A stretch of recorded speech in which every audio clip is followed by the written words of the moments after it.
ఒడిశాలో విపరీతంగా వర్షాలు పడుతోన్న నేపథ్యంలో శ్రీకాకుళం జిల్లాలో వంశధార నదికి వరద నీరు చేరింది. ఒక్కసారిగా భారీ వరద నీరు రావడంతో జిల్లా యంత్రాంగం అప్రమత్తమైంది. నదీ పరివాహక ప్రాంత ప్రజలను సురక్షిత ప్రాంతాలకు తరలించడానికి యంత్రాంగం అన్ని ఏర్పాట్లు చేసింది. బ్యారేజ్ దగ్గర ఆర్డీఓ కృష్ణమూర్తి, మోహన్, మురళి పరిస్థితిని సమీక్షించారు. ఇక వంశధార బ్యారేజ్ దగ్గర తాజా పరిస్థితిని మా శ్రీకాకుళం ప్రతినిధి వరప్రసాద్ వివరిస్తారు. వాయుగుండం వల్ల విపరీత వర్షాలు క్యాచ్మెంట్ ఏరియాలో ఒరిస్సాలో పడడంతో ఒక్కసారి శ్రీకాకుళం జిల్లాలో మాత్రం వరదల ముప్పు ఉన్నదని చెప్పి జిల్లా యంత్రాంగం అప్రమత్తమైంది. ఈ నేపథ్యంలోని వంశధారకి ఎక్కువగా వరద ముప్పు ఉన్నందున ఇప్పటికే జిల్లా యంత్రాంగం ఎటువంటి చర్యలు తీసుకుంటున్నారు, లోతట్టు ప్రాంతాలు ఏవేవి ఉన్నాయి, ఆ ప్రాంత ప్రజల్ని ఏ సురక్షిత ప్రాంతాలు తరలిస్తున్నారన్న అంశాన్ని మన దగ్గర టెక్కల ఆర్డీఓ గారు ఉన్నారు. ఆయన ఒకసారి అడిగి తెలుసుకునే ప్రయత్నం చేద్దాం. సార్, ఇప్పుడు 90,000 వరకు వచ్చే క్యాచ్మెంట్ ఏరియాలో చెప్పారు ఒరిస్సాది. మీరు ఎటువంటి జాగ్రత్తలు తీసుకుంటారు, ఏంటి పరిస్థితి సార్? ఎన్ని గ్రామాలు ఒకవేళ వస్తే వరద ముప్పు వచ్చే అవకాశాలు ఉన్నాయి? నమస్తే అండి. నిన్న జిల్లా మొత్తం కూడా సుమారు 2000 mm వర్షం పడింది. మన జిల్లాతో పాటు మన పైన ఉన్నటువంటి ఒడిశా రాష్ట్రంలో కూడా చాలా రెయిన్ఫాల్ ఎక్కువ ఉండడం వల్ల ఆ క్యాచ్మెంట్ ఏరియా వంశధారకి ఉండడం వల్ల మనకి చాలా ఎక్కువ ఫ్లడ్ వస్తుందని నిన్న ఈవినింగ్ నుంచి కూడా ప్లాన్ చేయడం జరిగింది. గౌరవ మంత్రివర్యుల ఆదేశాల అనుసారము జిల్లా అధికార యంత్రాంగం, కలెక్టర్ గారు, ఎస్పీ గారు, మొత్తం డివిజన్ సిబ్బంది, అన్న తహసీల్దార్సు, MDOs, irrigation, electricity department, entire జిల్లా అధికార యంత్రాంగం అంతా కూడా ఫ్లడ్కి ఏ విధంగా నివారించాలి, వస్తే ఏ విధంగా యాక్షన్ చేయాలని దానికోసం ప్రాపర్ యాక్షన్ ప్లాన్ గౌరవ కలెక్టర్ గారు డిజైన్ చేయడం జరిగిందండి. దానికి అనుగుణంగానే గొట్టా బ్యారేజ్ దగ్గర ఎవ్రీ అవర్ ఎంత ఫ్లో వస్తుంది, ఎంత ఫ్లో రిలీజ్ చేయాలి, ఏ విధంగా హ్యాండిల్ చేయాలి అనేది ఎస్సీ గారి ఆధ్వర్యంలో ఈఈ గారు, ఇక్కడ నర్సనపేట ఈఈ గారు ఎవ్రీ అవర్ అప్డేట్ చేస్తూ ఉన్నారు. సో నిన్న ఈవినింగ్ నుంచి చూసుకుంటే 10,000 క్యూసెక్స్ నుంచి స్లోలీ ఈ రోజు మార్నింగ్కి మిడ్ నైట్కి మేము 60,000 క్యూసెక్స్ ఎక్స్పెక్ట్ చేసామండి. సో 60,000 మొరార్లెస్ రీచ్ అయ్యాము. మార్నింగ్కి almost 80,000 cusec. Now we are at the edge of 90,000 cusecs. So మన పైన ఉన్నటువంటి వరుసలో వర్షము క్యాచ్మెంట్ ఏరియా కూడా తగ్గడం వల్ల మేబీ 95,000 క్యూసెక్స్ దాటమని అనుకుంటున్నాము. ఆల్రెడీ సెకండ్ వార్నింగ్ ఇవ్వడం జరిగింది. 40,000 క్యూసెక్స్కి ఫస్ట్ వార్నింగ్ ఇస్తామండి, 80,000 క్యూసెక్స్కి సెకండ్ వార్నింగ్ ఇస్తాం.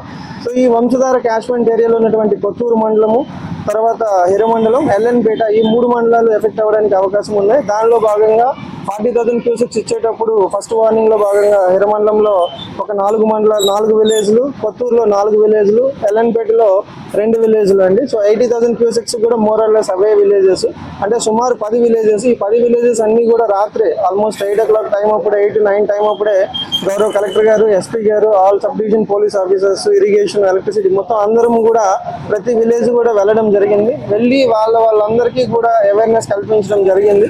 సో ఈ విధంగా ఫ్లడ్ వస్తుంది, మీకు ఏమైనా ఇబ్బంది ఉంటుంది అని కూడా చెప్పడం జరిగింది. వాళ్ళందరికీ కూడా వాళ్ళున్న అనుభవాల దృష్ట్యా ప్రభుత్వంతో వాళ్ళు సహకరించారు. సో ఇంతవరకు ఎక్కడ కూడా ఎటువంటి అంటుబడి ఇన్సిడెంట్ జరగలేదు. భగవంతుడి దయ వల్ల అధికార యంత్రాంగం అంతా కూడా ప్లాన్గా ఉండడం వల్ల ఇంతవరకు ఎటువంటి ఇన్సిడెంట్ కూడా జరగలేదు.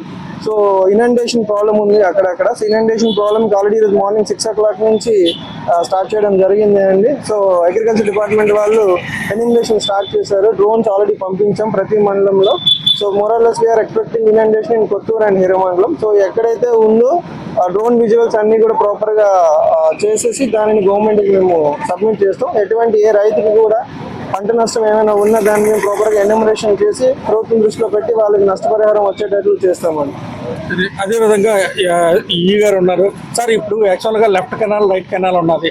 ఈ వరద నీటిని అటువైపు మళ్లించే అవకాశాలు ఉన్నాయా? ఉంటే ఆ కాలువల్లోని ఇప్పటికే నీరు ఉన్నది, వర్షం నీరు, దానివల్ల ఏమైనా ఎఫెక్ట్ అయ్యే అవకాశాలు ఉన్నాయా? జనరల్గా మనం ఫ్లడ్ వచ్చే టైంలో కాలువలకు వాటర్ రిలీజ్ చేయమండి. కాలువలన్నీ క్లోజింగ్ పొజిషన్లోనే పెడతాం. ఎందుకంటే ఫ్లడ్ వచ్చే టైంలో కాలువలు రిలీజ్ చేస్తే దాంట్లోకి సిల్టప్ అయిపోయి మళ్ళీ మనకి కెనాలన్నీ పాడయ్యే అవకాశం ఉందని ఫ్లడ్ 20,000 దాటితే ఎప్పుడు కూడా కాలువలన్నీ క్లోజింగ్లోనే పెడతాం. ఎంత వాటర్ మనకు వచ్చినా సరే బ్యారేజ్ ద్వారా కిందకి పంపిస్తాం. మనం అవర్లీ ఒడిశా అధికారులతో కూడా మనం ఎప్పటికప్పుడు మాట్లాడుకుంటూ ప్రతి ఎవరికి ఎంత డిశ్చార్జ్ వస్తుందని క్యాలిక్యులేట్ చేసుకుంటూ దానికి తగ్గట్టుగా మనం బ్యారేజ్లో కూడా ప్రతి ఎవరికి ఎంత వదలాలనేది క్యాలిక్యులేట్ చేసుకుని దానికి తగ్గట్టుగా చర్యలు తీసుకున్నాం. అలాగే మన గౌరవ కలెక్టర్ గారు కానీ, కలెక్టర్ ఆర్డీఓ గారు కానీ వారి ఆదేశాల అనుసారంగా మనం ప్రతి రాత్రి 8 గంటల నుంచి ఇప్పుడు తెల్లారి మన 9 వరకు మనం ఎక్స్పెక్ట్ చేసిన ఎంతైతే డిశ్చార్జ్ ఎక్స్పెక్ట్ చేసామో అంతే వచ్చింది. ఆ విధంగానే మనం కిందకి పంపించడం జరిగింది. ఎటువంటి అవాంఛనీయ సంఘటనలు ఇంతవరకు ఎక్కడ నమోదు కాలేదండి. అంత సక్సెస్ఫుల్ గా అధికార యంత్రాంగం అంతా మన జిల్లాలో పనిచేస్తున్నారు సార్. అలాగే ఇక్కడ నుంచి ఈ నీటిని ఏమైనా మనం రిజర్వాయర్ కి తరలించే అవకాశాలు ఉన్నాయా? సార్ యాక్చువల్ గా మనకి ఒక లిఫ్ట్ ఇరిగేషన్ స్కీమ్ కూడా దీని మీద ప్లాన్ చేసామండి. వరద వచ్చినప్పుడు ఈ లిఫ్ట్ ద్వారా నీటిని తోడి ఇరమన్న రిజర్వాయర్ లో మనకి 19 టీఎంసీల కెపాసిటీ గల ఇరమన్న రిజర్వాయర్ ఆల్రెడీ నిర్మాణం పూర్తి చేసుకుని ఉంది. దానిలో నింపడానికి మనం ప్రణాళికలు చేసాము, కానీ ఆ వర్క్ ఇంకా ప్రగతిలో ఉంది. ఆ పని పూర్తయితే ఇలాంటి ఫ్లడ్ టైంలో మనకి ఈ వాటర్ ని లిఫ్ట్ చేసి ఇరమన్న రిజర్వాయర్ లో మనం స్టోర్ చేసుకొని మనకి ఎప్పటికీ అవసరాలు ఎప్పుడైనా మనకి కరువు వచ్చినప్పుడు వర్షం లేనప్పుడు వాటర్ లేని పరిస్థితుల్లో రిజర్వాయర్ నుంచి మనకి పంటలు కాపాడుకునే అవకాశం అయితే ఉంది. అది నెక్స్ట్ ఇయర్ కి ఆ పని పూర్తయి అది అందుబాటులోకి వస్తుందని ఆశిస్తున్నాం సార్. అయితే సాయంత్రం వరకు ఇంకేమైనా వరద పెరిగే అవకాశాలు ఉన్నాయా? లేదండి, ఇప్పుడు మనకి 90-95 వేలు మాక్సిమం ఫ్లడ్ వచ్చి ఆగిపోయే అవకాశం ఉంది. మరి 12 గంటల తర్వాత 1 గంట నుంచి డౌన్ ఫ్లడ్ ఇంకా తగ్గిపోయే అవకాశం ఉంది. కాబట్టి మాక్సిమం 95,000 వరకే వచ్చే అవకాశం ఉందండి. ఇది విన్నారు కదా, మాక్సిమం 95,000 వరకే వరద నీరు వచ్చే అవకాశాలు ఉన్నాయి. దానికి తగ్గట్టుగానే ప్రణాళికలు ఏర్పాటు చేస్తాం.